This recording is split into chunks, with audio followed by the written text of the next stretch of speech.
Hey, what's up guys, and first of all, go ahead and check out Anime King 3. I'll be leaving a link down in the description for you guys to enjoy. And I have not received any news about Anime King 2 yet, so I want to ask you guys, do you want me to transfer the current what ifs from Anime King 2 on this channel guys? Do you want me to continue them over here, or do you guys want to wait? So I can just continue them on the Anime King 2, or do you want me to continue them over here? So yeah, tell me down in the comment what you guys think. But for now, I'm going to be giving you part 9 of What If Naruto Was Given a Gift That Will Change Everything. Remember to get this one to 200 likes as usual, share this to all of your friends in your social media platform. And also guys, stay in tune for the rest of the What Ifs coming your way, and I hope you guys enjoy each and every one of them. And thank you all for your support and help, and yeah, without further ado, what do you say we begin this new episode? Start the intro.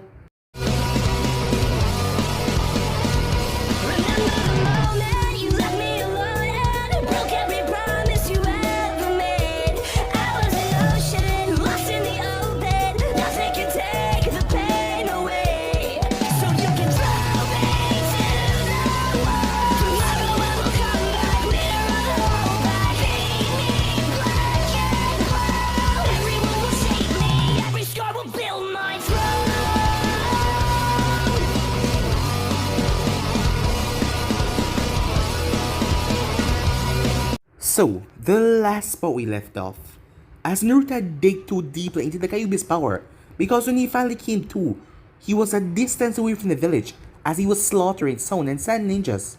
But then Gurren appeared, Orochimaru might have used for these underlings. So she took on Naruto, as Naruto chain was clashing against her body, as she reinforced her body with crystals.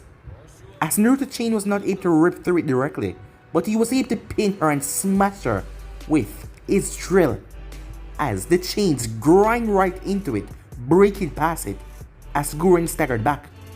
The battle then started ferocious as the both of them clashed, as Naruto runs straight into Gurren, as she stabbed him all over with her crystals, as he was bleeding heavily. Naruto has never faced off against someone yet who put him in this situation, as he managed to damage her though, but she was still standing, as she was making her way towards him to kill him. As Naruto released it, the Kyuubi was able to take over Naruto's body as all of his wounds simply hiss away. The fox then put Gurren in her place as he stood, no chance. The fox used 9 tails to balance him, as each of those tails were made out of chains. They were able to tear right through Gurren crystal as she stood no chance, as she was beaten down. But before she could die, Naruto stopped the fox. As he regained control, he then started to make his way back to the village. She was confused, as he told her to get stronger, because he's gonna give her this win, but next time they fight, he's gonna be the one with his own power to kill her. And with that he left. Hiruzen had gotten badly injured as Orochimaru poisoned him with the Kusanagi blade, and none of the medics there were expert to get rid of that poison. So Jiraiya came by, as he took Naruto with him to go and find Tsunade, and with that they head out. As they were unable to find her in any town they went to, as Naruto separated with Jiraiya, as he made his way in his own search, as he ended up finding Tsunade. When Jiraiya made his way there, he saw Tsunade, as Naruto chains had tied her, binding her from using any of her strength, as Jiraiya was rather surprised at that. But he knew that Tsunade was going to blame him for this. Tsunade used a physical transformation and get out of Naruto's chains, as she ended up punching him. Shizune had to go and heal Naruto, as the both of them talk, as Jiraiya called Tsunade for a drink, as he was getting her around to the idea to come back to the village and heal the old man. As she was thinking about it, he just have to give her a little more push. So yeah guys, that was basically that's what left off. You guys can switch across to Play and check it out for yourself. So, what do you say begin this new episode? Jiraiya was correct in his assessment. It only took another day for him to convince Tsunade to return back to Konoha. Well, he didn't tell her, well, if anything, she had to become Hokage. But he was sure once she was back, he could convince her about that. Right now, the important thing was getting the old man back on his feet and maintaining Konoha's public image. In that regard, they move at shinobi speeds back to the village, as Tsunade hasn't been doing anything physical since the longest time now. So, she misjudged her weight while she landed on a tree branch, and she ended up slamming right into it, as Naruto didn't bother to suppress his amusement, as after all, she did punch him rather hard. Even Shizune was holding back a smile. But Tsunade was adamant that it was because of her smaller stature. She was still looking like her 14-year-old self, which she used to get out of Naruto's chains, as she did not return back to normal. Apparently, she said that it was time for a change in the way, as Shizune explained to them that Tsunade has racked up a lot of debt, so she was using this to change her appearance so the debt collectors won't find her. Shizune was a breath of fresh air on their way back, speaking to Naruto so that Jiraiya could not.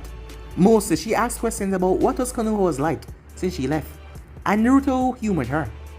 There was just something about her that made him rather irritated.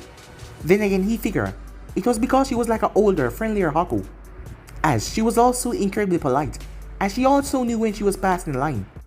Plus, she knew a lot about poisons, as Naruto knew a fair use about toxins and their reaches, as Teiko was fond of them. But he never put much thought into them, its change or lethal enough. But the way Shizune described their various uses and effects though, it gave Naruto plenty of ideas to say the least. She admitted that she would be quietly busy once they were back in the village, as she could see the way things was going, and she saw that Tsunade wouldn't leave so quickly, as she agreed to show him a few tricks when she had the time. If what he told her about the medical core was anything to go on, Tsunade would want to break everything down and build it from the ground up, as she could be there to help her with the paperwork. Tsunade was not a fan of paperwork. Finally, something that Naruto and Tsunade agree on. Things between them was still a bit frosty, as Tsunade still haven't forgiven Naruto for humiliating her like that. And he was still pissed. If he was any weaker, she could have very well killed him. But Naruto wasn't the type to hold a grudge. It was far too much effort for zero return, as he showed her nothing but a cold apathy in their trip back, but she didn't appreciate that. He wasn't sure that her appearance would change her, attitude, but she was rather childish. She turned to jibes, making remarks that she knew that he would overhear when they run. When he ignored those, she started to insult him, outright just insulting the entire time. When those did not work, she started to throw small sticks and pebbles at him. But she was just more like a loud mode uncle, so it didn't bother him. Eventually though, she gave up and ignored him as well. As she still did it though, she stomped on a passing branch harder, so that when Naruto landed on it, it broke. But his chains would simply lash out and catch a tree, and he would swing up. When they finally reached the road, she started to kick up as much dust as they were able. She stopped it though when Shizune, who was running beside Naruto, complained. But before she could come up with another prank, they saw Konoha walls.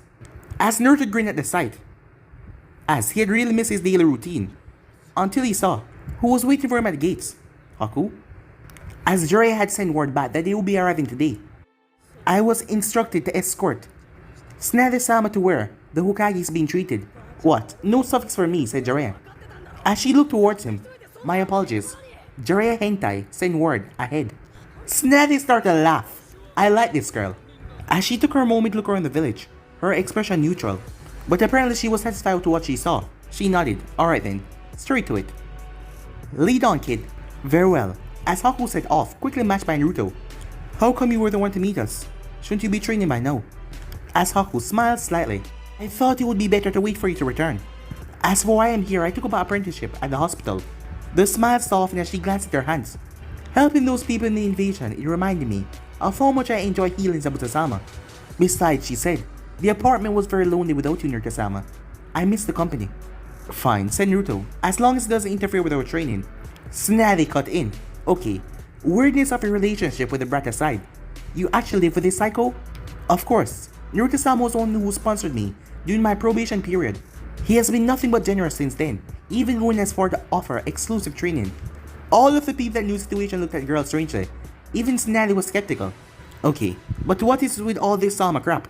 As she heard a perverted giggle behind her, as Jiraiya started writing his notebook, but she ignored him. Haku merely smiled. The hospital isn't much farther, she said, as she didn't answer the question like it wasn't even asked. But Tsunade grinned as she caught up with the girl. Now I know I like you, she said. So you say you have an apprenticeship at the hospital. Must mean you're pretty decent with your hands. As another giggle could be heard from Jiraiya. And you clearly have some thick spine if you can put up with this bastard. As she looked back and smirked at Naruto. Thought about excelling your training at all. As Naruto narrowed his eyes at that. Time skip. That's quite a tale, Hiruzen said. As he had on a weak smile on his face. As he could see his age being shown, well, in a quick brace. He didn't look at this strong old man who inspired a lot. He looked like a weak, frail old man at the moment. I am very glad that you came back, Tsunade. And I think when he wakes up, Konohamaru would like to thank you as well. Tsunade glanced as she saw a boy curled up on a nearby chair. I am not proud to say that it took some convincing, she said. All in the past, my girl. What matters is that you're here now. To stay, I hope. Just as Ned was about to argue, Hiruzen yawned as his eyes looked droopy. I think he yawned again. I think he yawned once again. Rest for now, she said. We'll talk about this another time. She didn't know if he was trying to manipulate her, as he fell asleep already. Or it was just his age being shown in full force. Besides, even walking through the village, she was bombarded by memories. Not all were good and her heart still ached a bit. But one thought rose to the surface. She was home. Really, Konoha hadn't changed all that much. The people went about their day, the shinobis moved out of sight, and the Hokages, past and present, watched on. Excuse me, little girl, this ear... Oh, Lady Snappy. I'm sorry. I'll be on my way. As the man ran off and Snatty felt her good mood restore. She should have done this years ago. Bossing people around as a little girl was hilarious. As she entered the room reserved for hospital staff. How are you getting along? Haku looked up from the fish, her hands glowing, with the mystical palm technique. It was quite astounding how quickly she had picked it up. In truth, Snatty had shown interest in her, mostly pissed off Naruto. But in all seriousness, Haku made and would make for an excellent medic. Her chakra control was superb, and she was also willing to learn. Most importantly, she wanted to help people. I believe I have the procedure down. Snatty smiled, as it was like looking at a younger Shizune when she just first started out. Ladies, Snatty rolled her eyes as Jiraiya came in. What do you want now, Jiraiya? Wasn't dragging me back enough. He nudged his head to the door as she sighed. Try modulating her flow of chakra, Haku, to stop the decorrelation. As Haku nodded, and with that Snatty went outside. Please don't tell me this is some kind of catch-up session. Know that I'm back because of you. I actually have a lot of work to do. This hospital is in a dire need of reconstruction. We're below staff and the quality of medics is below my standards. It was always going to be, said Jiraiya as he leaned back so he wouldn't get slapped. But why shouldn't old teammates get together and share stories? It's not like we talked much on the way back. You seem more concerned with pissing off Naruto on your way back. That kid is in need of a serious attitude adjustment. And you think you were going to do that over a single day with pranks, asked Jiraiya. He needs to have an attitude change since he was 7 years old. You should be thankful he got one. Trust me, from the reports I read, the Naruto of 6 years ago wouldn't have forgiven that kick. And if you think you saw the extent of his abilities with that chain gag, may I remind you that you nearly main the Kyuubi Jinchuriki. The little bastard deserves it, it's Snatty. No one gets to humiliate me like that. Fine. You're even. Trust me, Snatty, when I say that Naruto doesn't need more elements to mess with his life, he doesn't. We owe a few Onbus a big debt for bringing this far, and a certain girl for mellowing him out. Did you want to talk about us or Naruto? Actually, I want to discuss both. I asked Naruto to come on a training trip with me. Snatty snorted. She's only been around the blonde for a few days, and she could already predict the response. Yeah, and how did that go? Well, in no uncertain terms. He pretty much told me go and blow myself. I'm guessing not so many words. Actually, he was very polite about it. That might be worse. I screwed up when we met, accidentally insulting his old sensei, and that drove him away from me. I've been trying to fix the divide ever since. He's my godson, damn it. Well, you know what I'm like. Yeah, I know what he's like. You might just call this a lost story and give it some time. And give a few more people a chance to mellow him out before you try again. I can't afford to wait. There's a dangerous group out there that might be trying to kidnap him. That is why I want the training trip, so he wouldn't be an obvious target. Dangerous group? They call themselves the Akatsuki. Oh, I heard of them. Supposed to be a reliable mercenary group. Made up of S-rank, new name. Snatty paused. Well, they don't advertise that part. I can imagine. They also seem to be going after Jinchurikis. Taki has been real quiet, but my source has told me that the Nanabe Jinchuriki has already gone missing, said Jiraiya. Not so surprising, you know how Jinchurikis are treated by most. The Nibe is gone also. She went quiet. That was far more serious. Kumo actually celebrated their Jinchuriki. It was a recent thing, but true nonetheless. Neither of them were likely to run away, and they were also powerful enough to take care of themselves. From what she heard, the Jinchurikis in Kumo could control their Bijus. Alright then, why don't you tell the kid this? I probably should, but it seems unfair to settle him with that kind of knowledge. And keep him in the dark is really gonna endear him to you? Besides, from what you just said, why do you even want him on a training trip? Seems the safest place right here, and you can continue to have all those positive influence. What? I'm not a positive influence? Snatty scoff. Alright, point made. Maybe I should continue to work on him, gain some of his trust. How did you get to help him tracking me down? I made it a mission. Problem solved, just keep on doing that. I know how annoying you can be, you old perv, more than most. But you get used to it. Kami knew I would have beat you to death otherwise if I hadn't get used to you. Thanks for the vote of confidence, he said. Still can't believe that his little Kushina's kid, with the fourth guy as well. Who knew she had it in her? Oh, from what I remember, she wore the pants in that relationship. Especially when she wasn't, if you catch my drift. As he leaned to the side to avoid the clipboard that was snatched through towards his head, as his eyebrows were wiggling. Get out of here, you damn pervert. As he waved her off before he stopped. Thanks for the advice. I miss having her own, he said, as he gave her a sincere smile. She waited until he was out of sight, as she smiled as well. Time skip, the next few months were strange for Naruto. Things settled in a sort of rhythm, even though it wasn't the rhythm that he liked. Jiraiya was closer to him, looking for a better relationship, even though he hasn't told him the reason why. As Naruto knew from a few flashes of memory that Kushina had known Jiraiya, and his father was the man's student, but that didn't seem like a much reason, especially when he hadn't met the man until he was 13. About once a week he pulled him on missions, ranging from escorts to his spy network, and occasionally challenging his rank. He was trying to evaluate his abilities and trying to forge a friendship with him.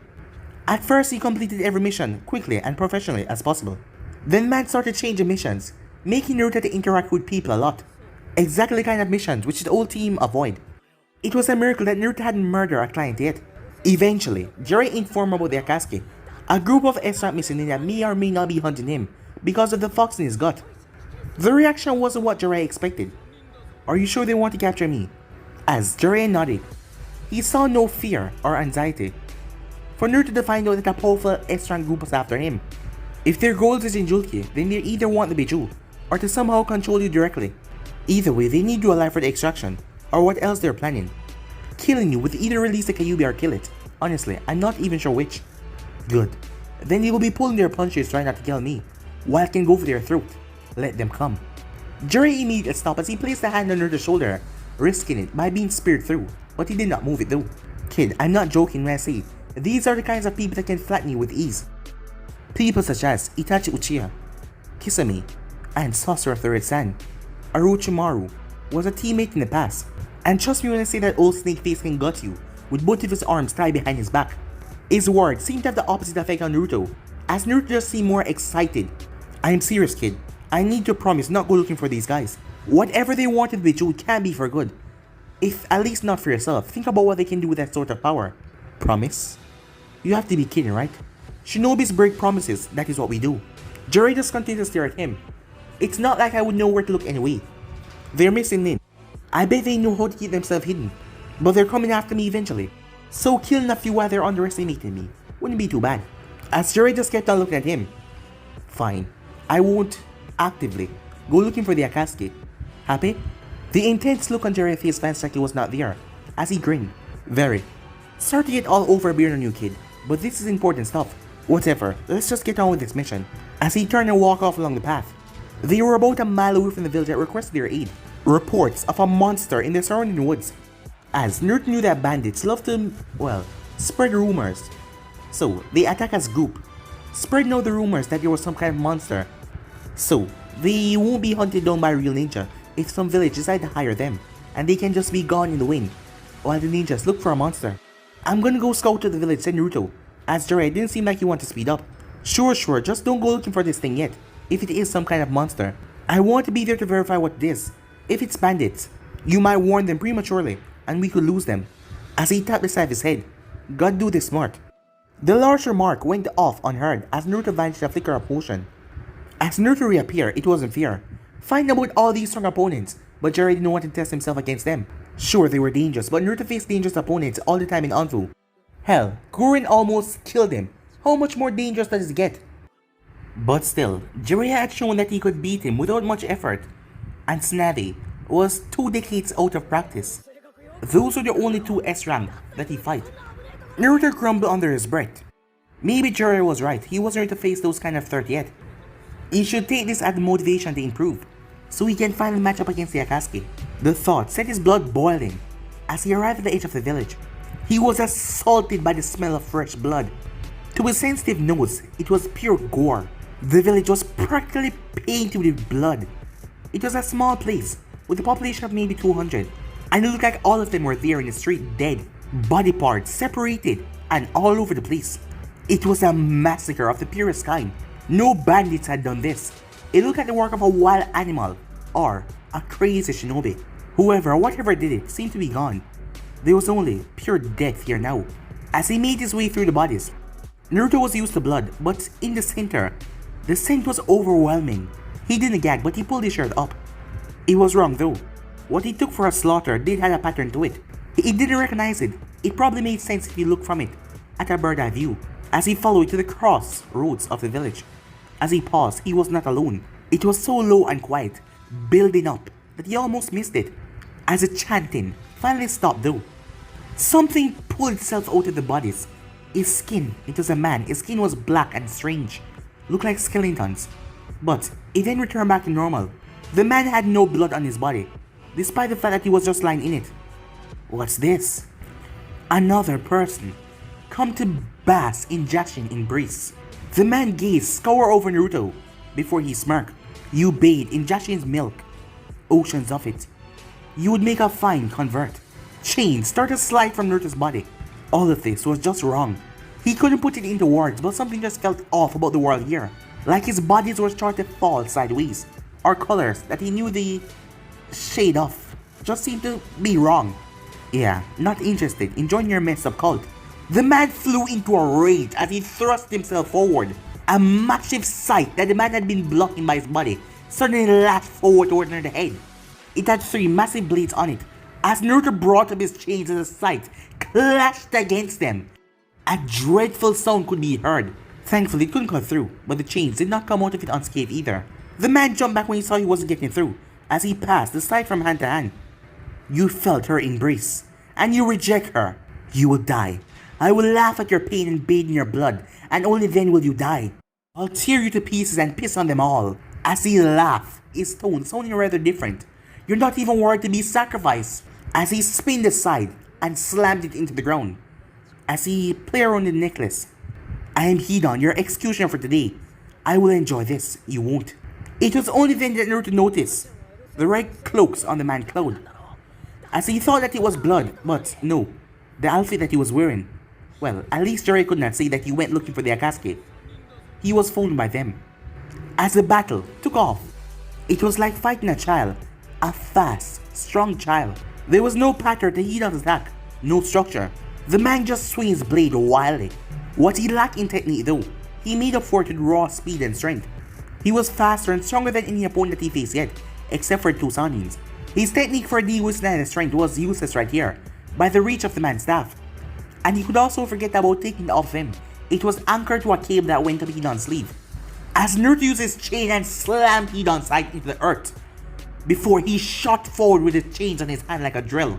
They were already covered in wind chakra by the time it formed, as Naruto was taking no chances. As Naruto drove it forward, ripping right through the man's stomach. Jiraiya had made it so that the Akatsuki was beyond strong. Yes, this man was fast and strong, but there was plenty of other shinobis that were faster and stronger than Naruto, Guy, and Kakashi. They could have mopped this guy up with ease. He must have been missing something, but Hidan didn't even squeal in pain or grunted when Naruto entered a forearm went right through him. Instead, Hidan simply grinned, no blood even coming from his mouth. That sweet pain. A gift from Jashin-sama, even a heathen like you. An extendable baton, filed down to a razor, sharp point slip into his other hand. You will never understand. As he swiped at Naruto the chains, quickly spring towards it. As the chains that were already in Hidan's body as well expanded, making the hole larger, forcing Hidan to back away. As Hidan only seemed excited by the wound though. As Naruto jumped back, looking at his options, Hidan picked up his sight, the hole in his gut still present. Blood surrounded the wound, but it was not bleeding. Then he spotted it, recognized the signs from his own accelerating healing when he was under the Kyuubi influence. It was slow, the flesh, stitching back together as the wound, grew smaller and smaller, but it was noticeable. At that rate, a wound that would have killed anyone was healed in 5 minutes. New problem, how did you kill something that did not die? Do you see the futility of your action now? I am blessed with Jashin's gift. Me alone. None of those bastards in the cult got it. None of them understand. They had their rituals and their traditions, but they didn't see like I did. Jashin-sama rewards actions. As his sight came free as he licked off the blood off it, from one of the many bodies on the ground. And the only actions worth taking are pain and death. So you're crazy, and you're a masochist. Naruto called out, hoping to buy some time. But it was the opposite reaction as the man simply dashed forward in rage. Naruto stepped cleanly to one side, chains whipping out of his back like a cloak. Hidan's first swing got his sight wrapped up in them though, but he abandoned it as he pulled his long pipe as he lunged. But Naruto stabbed the sight in the ground using it to pull himself back as he shot 2 chains from his palm. They tried to impale Hidan as he batted them to the side, but that wasn't the point of them. As they passed Hidan and wrapped around his neck, pulling him from the behind, as he jerked to a stop, as he tried to pry the chains off, as he threw the pipe towards Naruto. The throw was off, as Naruto barely gave it a glance as he scraped his arm, as Hidan clawed at his restraints. Even if Hidan couldn't breathe, he probably still needed air.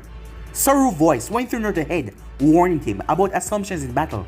It was the only thing that saved Naruto as Hidan's sight was pulled back towards him, as he ducked in time to avoid it, but it sliced through more than few of his chains. Hidan caught his weapon dropping to the ground. He was not even gasping from just having life choked out of him. Hidan charged for once again. "You're dead now," he said. Naruto exploded with chains. Even if he couldn't kill him, he would skewer him with every single thing he got. But Hidan threw his weapon forward as it tangled up most of the chains as he twisted. And he didn't seem all that concerned the other chains that pierced his body. Minor wounds. But Hidan pulled back his sight as he rolled away. The offering has been accepted. Time to feel pain. As Naruto watched as Hidan licked the piece of blood that has, graced him. Hidan then used a sight to slash open his own wrists, as this one bled badly, drenching the ground with the man's blood, as he then used his feet to draw out a symbol. It was the same symbol as his necklace, the circle with a triangle inside. Naruto knew whatever this was, it could not be good, especially something when it needed victim blood, as Hidan's skin turned black, with white patterns. As Hidan grinned, Naruto shot forward to get the man out of the circle, whatever it was. It looked dangerous. But Hidan brought his spike up as Naruto prepared for dodge. But Hidan stabbed it in his own stomach. As Naruto was confused, it was a flesh wound, hitting no important organs, as Hidan seemed excited. As Naruto wondered if this man gets some certain power from pain, when he suddenly collapsed down to his side, as he felt incredible pain coming from his body. His stomach. The same spot that Hidan stabbed. What the hell? Yes, that is why I live for, said Hidan, as he pulled the spike out of his body, as Naruto had the same wound now. The pain, the realization that you're already dead, as he grinned madly. I'm just here to pull all those sweet moments together into pure agonizing suffering. Naruto tried to pick himself up as Hidan stabbed himself through the leg. Again, it was a slow wound to make him bleed out and die. Hidan's fighting style was obvious. Why bother learning important techniques when you are immortal and you just need a drop of blood? Now he could see what made this guy so dangerous. Connection with his opponent, but he had none of the mortal risk that his opponent had. Still, Naruto saw the man's leg shatter when he stabbed it. It was like he didn't feel the pain. The strike had also been to miss the major muscles. His leg has given out because of the shock, not the damage. As Naruto pulled himself to his feet, his leg only quivering a bit. As Hidan grunted, his eyes becoming even wider. As Naruto had seen that look on people before. People with psychic drugs. I love it when they struggle. The moment they think their existence can keep on going. I changed my mind. You will make a fine offering to Lord Jashin. Naruto tried to move forward, but Hidan slashed his arm. Naruto powered through it though, his face twitching but not showing the pain that he felt. Hidan frowned as he ran a point across his chest, drawing a line across Naruto's as well. As Naruto clenched his teeth, Hidan's mouth was twitching now when Naruto was almost on him. But Hidan dragged the spike into his other leg deep enough that it burst to the other part and his hand touched the tip of his leg. As Naruto felt his leg give out beneath him, as it started to bleed dangerously, but he simply growled, glaring at Hidan. A chain whipped out of his shoulder, tearing across Hidan's stomach. This time he almost cried out, as the same thing appeared on him. Not just wounds that Hidan made then. How deep was the connection? Hidan started to slash across his own body with a mad, psychotic grin. Never once did Naruto cry out though, and Hidan's frustration only grew and infuriated him. He didn't know that Naruto was pumping the Kyuubi chakra into his system. But with every not grunt of pain that Hidan didn't get, his slashes became deeper and deeper. Screw you, he spat. If you refuse to take Jashin-san's blessing, just curl up and die, you piece of crap. As Hidan turned towards his heart, Kyuubi chakra or not, Naruto didn't want to know if he could regrow organ. As Hidan battled with the chains that Naruto sent his way, as Naruto was losing too much blood, a chain came from Naruto's shoulder though, and stabbed into his own arm. The spike fell from Hidan's arm, so the connection was both ways. Hidan stared at his own arm in rage. As Naruto chose that moment, a thick bundle of chains came out of his chest, grouping together till they were thick as a tree, before slamming Hidan out of the circle. He winced as he felt his own ribs crack. As he saw Hidan lying outside the circle though, as he grinned. As Hidan jumped to his feet, his skin returning back to normal. The chains separated from a large tree into tiny forms once again, as they skewered Hidan. Hidan was more pincushion than man, as Naruto left the eyes though so Hidan could see everything. They stared at each other for a few seconds, as a thick golden chain separated Hidan's jaw. As Naruto smirked before he pulled, Hidan exploded 100 chains, ripping to pieces that spread across the entire street. A red mist hovered in the air for a moment, then that too dissipated. As Naruto watched it, wondering if Hidan could survive that. If he could, well, that was worse than any torture he could come up with. As his legs gave out, as he felt that chill, just like when he was fighting Gurren, too much blood loss. As he heard Jiraiya's voice call out to him, it was about goddamn time the pervert showed up. He sounded like he was far away though, as Naruto felt the creeping cold swallowing him up. In the distance, he saw Jiraiya racing towards him, the worry and panic on the man's face. As Naruto saw the entire world just froze. As he wondered if this was death, to be trapped forever in a second of your demise. That sounded more like hell, and his heart was forcefully restarted. When he faced off against Gurren, it was like waking up from a deep sleep. Simply nothing but this was something else. As he found that he could move, the cold was still there, but it was less important. As he picked himself up on legs that shouldn't be there to support him anymore, the world really just paused. As a single figure rose, as she rised up from the massacre all around him into a solid being. She was painful to look at, as his eyes wanted to look away, but at the same time he could not. You shouldn't stare, Naruto-kun, don't you know it's rude? The figure lips, if it was lips, it did not move, but you heard the voice in his head. She crouched, caressing a random piece of flesh on the ground. On closer inspection, Naruto made out Hidan's necklace. Ah, Hidan, he was so devoted, so passionate. Still, blind zeal can only be amusing for so long. The thing that looked like a woman glanced about the carnage. It was like a mother witnessing her child for the first time. It has a blunt earnest about it, don't you think? You're joshing, said Naruto quietly. His voice sounded strange, like it was an echo. Of course I am. My followers may be few, but they have forgo 100 men. Many have tried to stamp me out, but yet, here was our consecrated ground. Despite the situation, Naruto grinned. This illusion was getting to him. I think I've consecrated more than a few places. Jushin laughed. It sounded like sword was shattering against one another. Yes, you have, without even knowing it.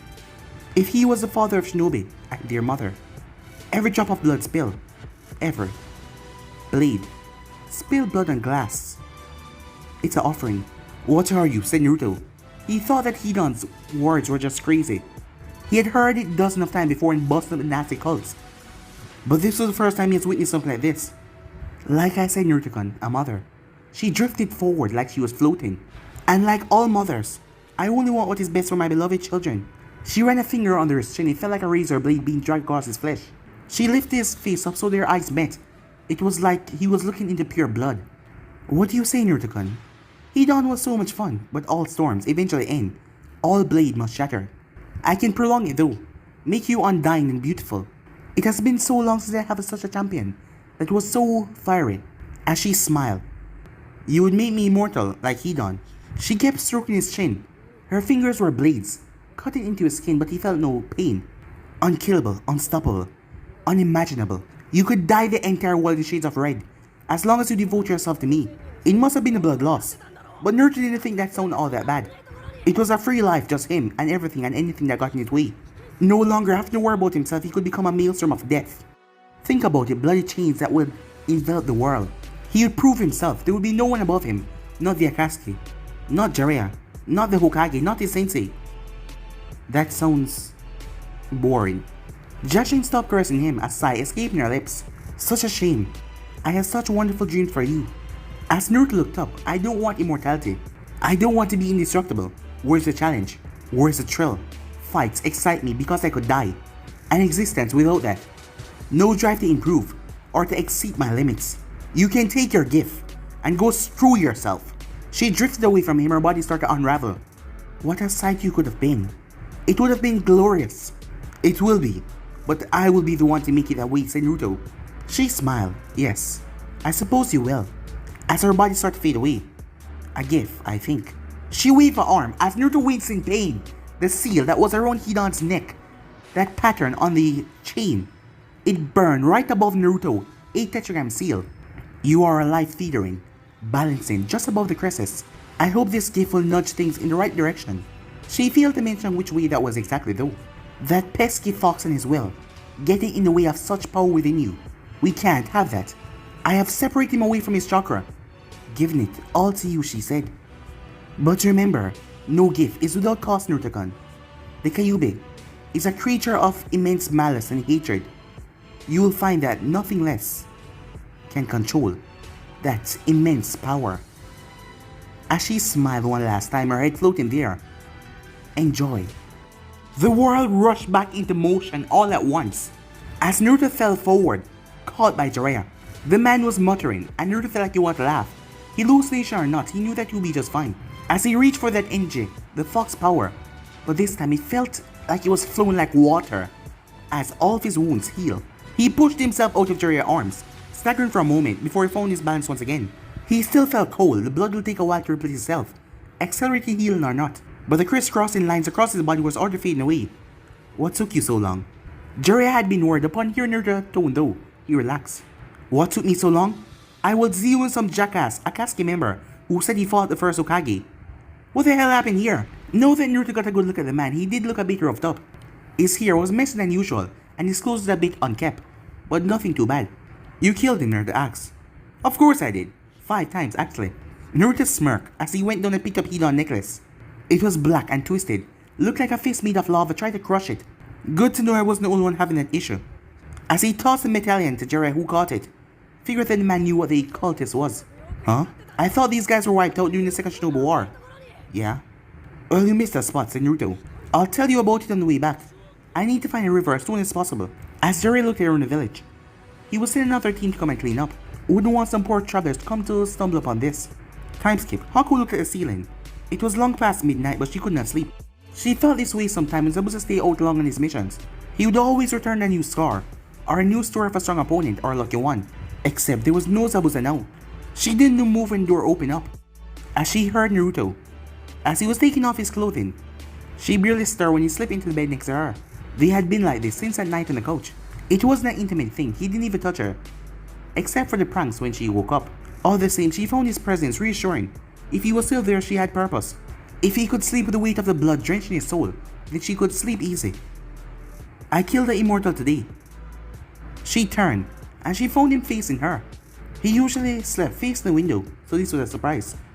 How? I ripped him apart until there was nothing bigger than a finger left. He wasn't boasting. He just stated as a fact. Haku smiled despite the brutality of the situation. It was, well, so very Naruto. That would do it. Would you take immortality? He asked, as she sounded unusually hesitant, as she never heard him so unsure before. He always had self-confidence.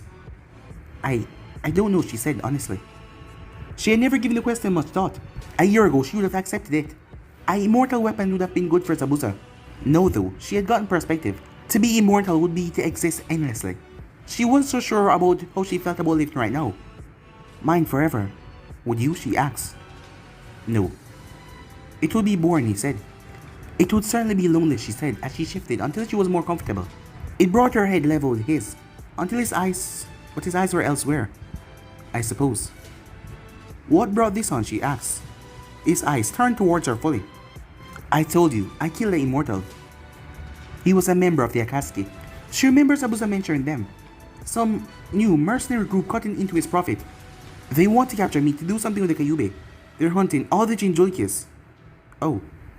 She felt like she should be more concerned.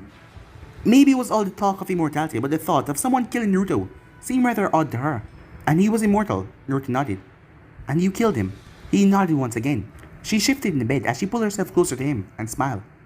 Then he wasn't so immortal after all. After a moment's hesitation, he smiled back. I guess not. This smile was different from his vicious, toothy grins. For a moment right there, he looked almost normal. If you keep on killing the immortals eventually, you'll have no one left to worry about. She wasn't sure what she was saying anymore, knowing that he was back. The feeling of not being able to sleep was gone, and she was extremely tired. As she rested her head on his neck, she had never been this close before, but he did not recoil. As the way their body was set, she was not on top of him like they were sleeping on a couch. She was holding on to him tight, as he just stayed there. So she just leaned in even more, and sleep with him. Time skip for months. Naruto barely took missions anymore, as he threw himself into a dangerous string with dreams. He only went on missions, well, the ones that Jiraiya dragged him on. Ever since that strange conversation they shared, he seemed rather unsatisfied. He no longer looked at his chains as a beautiful instrument of slaughter, but he looked at them as a chakra construct, the tools they were supposed to be. And they were even more dangerous for her. As he was dueling Nezumi, Haku had met Naruto Sensei/teammates. She must say they were rather nice. Even Saru. He had given her small pointers of what he knew about the Yugi clan before they were wiped out. It wasn't much, he only met them in conflict after all, but he gave her ideas for some new techniques. Teiko she could have done without, but Jiraiya was a bigger pervert. Kuma on the other hand, he was a delight. She found his childish, refreshing feeling. As his childish nature, but he had a brutal killing sentimentality, which she should have found disturbing, but ignoring him would be like neglecting a child. Plus, he complimented her eyes. He called it sparkling and pretty. Her father said it was disgusting. Zabuza said that it was useful. The demon brother said that it was an advantage. And Naruto said that it was a pain to catch her when she used that technique. But that was a compliment in Naruto's own way. But she never had someone simply say that they liked her eyes. But Kuma did. Nezumi on the other hand, she didn't know what to think of her. She was reserved, and she was quite beautiful. But Naruto's relationship with her it was like an unruly younger brother. Haku wasn't even sure that she realized how attractive she was. Naruto wasn't paying attention to that though, as he mercilessly moved forward. His footwork was like a swordsman. Although he had no blade, his chains was around him. Before they always held that animalistic quality swinging around that they were alive. But now they look like fearsome weapons, ready to strike. They still swayed, but not with wasteful, intimidating movements. They simply looked for the gap in his guards and filled them up. Fighting Naruto was always rather scary, but now it looked downright terrifying. He even changed his outfit, as he was wearing a grey vest over his fishnet shirt, a collarless Jonin jacket over that still left open with his black pants. As Nezumi stepped in and slashed her sword so fast, Haku saw a silvery trail, but Naruto stepped right into the movement, as his chains hit it twice, stopping her strike. Nezumi twisted her blade as she came down towards his feet, but he pulled himself back before he twisted forward a brutal kick as she blocked it with her blade. Haku was on the receiving end of one of those. She was surprised the blade did not snap. The chains then spin and shot forward. She let her blade fall to the side, focusing to go through the chains. Each one came close, but not one touched her skin. As Naruto drew his own blade as she moved into his guard, and then there were a flurry of movement, slicing and clashing. The clings of swords seemed out of movement because they were moving so fast. It was the most beautiful display of swordsmanship Haku has ever seen. When she asked her why Nezumi never taken a student until now, well, she had tried. But apparently, the poor guy was now ill and terrified of mice. As Nezumi sped up her footwork, as Naruto remained impassive though. Not too long ago he would get brutal and feral, trying to clash and destroy everything. But now, he looked like Nezumi's student. She wasn't having much success in forcing him back now. As Naruto curled the chains around his arm, he took notice of Tsunade's strength and used it. Whenever he lashed out, there was a brutal impact, seeing that the force of the chains lashed out as well. As Nezumi threw shurikens, but they flew past him. As she dodged and twisted, she threw another group, but Naruto blocked them with his chains. As she threw another group out wide, they connected the first set and embedded right in Naruto's back. 5 of them. But Naruto smiled, as Haku understand why. As Nezumi barely used thrown weaponry, she mostly focused on her blades. That he forced her that fall was a good sign. Immediately though she felt it, as the Kyuubi chakra started to force as the shurikens fly out of him, as his wounds sizzle and heal. The small gash on his back healed in seconds. He told her that some kind of god removed the Kyuubi will from his power. She wasn't so sure what to think of that, but he became comfortable with using it, bringing it out even more in their training. Likewise, his chains did not become the ugly things they did under the beast's influence, but they became sharper. But they still remained the golden construct she came to know. But despite that, he became more aggressive when using the beast's chakra, but he told her that it was still him. But he became more cruel and wicked, as you had to have a steel will, an enormous hatred to use the Kyuubi chakra. Even if it was still him under that, using that power brought to the worst in him. Alright, I think we can call it there, said Saru. Naruto restrained himself as he released a chocolate cloak. It was just getting interesting, Naruto said, as he sheathed his blade. But guys, I'll be in this episode right here. If you want the next part of this, what to do, like, subscribe, comment down below, and turn on that bell notification to stay posted. Remember, share this all of your friends and social media platform. But I'm over for now. See you guys soon. Peace.